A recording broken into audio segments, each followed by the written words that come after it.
to talk about 5 tips for a productive brainstorming session. And step one is to have a specific goal on your brainstorming session. So, why are you brainstorming? Are you brainstorming because you need to increase your sales goals? You need to increase the traffic to your website. So, it needs to have a specific goal or a specific challenge that you're trying to solve, because that's basically where it sets the filters and the parameters of your brainstorming session, so you're not like just basically thinking about anything and doing like basically thinking about everything that you end up with very um, vague ideas. So set the goal for your brainstorming session. And I wrote this article for people that might be brainstorming with their team, but this basically the same structure when you are brainstorming with yourself.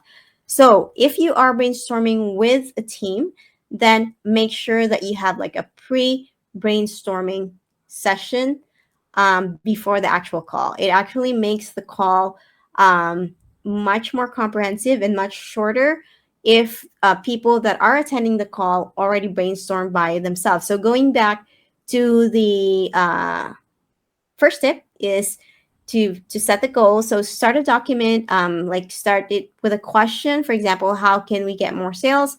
And then share that document with people and ask people to list all of the ideas that they have.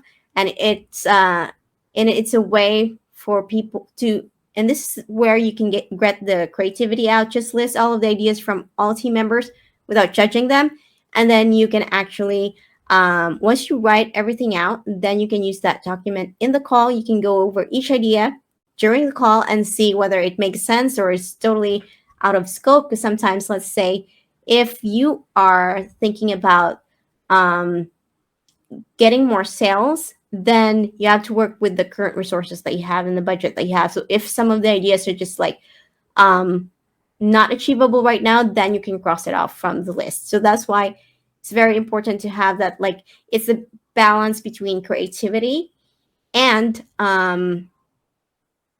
creativity within boundaries. So it's not like just so super creative, but you can't actually execute it. So yeah, that's once you have that document where you have all the ideas, set up the call, set it for 30 minutes.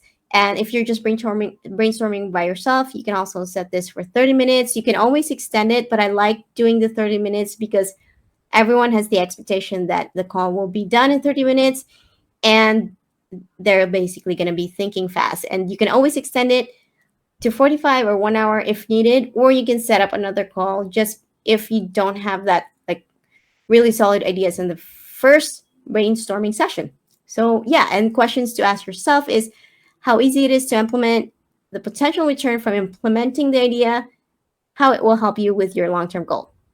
So those are kind of like the questions that you can ask yourself to have that to kind of like choose the top 3 ideas that you will be executing, and always end with action items, and make sure that because if you just brainstorming and no action, then nothing will happen. So make sure like what exactly do you need to do you need to assign someone to explore more about the idea, like how much would it cost, who will be leading it.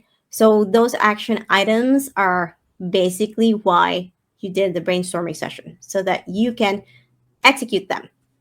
Yeah, so those are my those kind of like the brainstorming tips that I have today.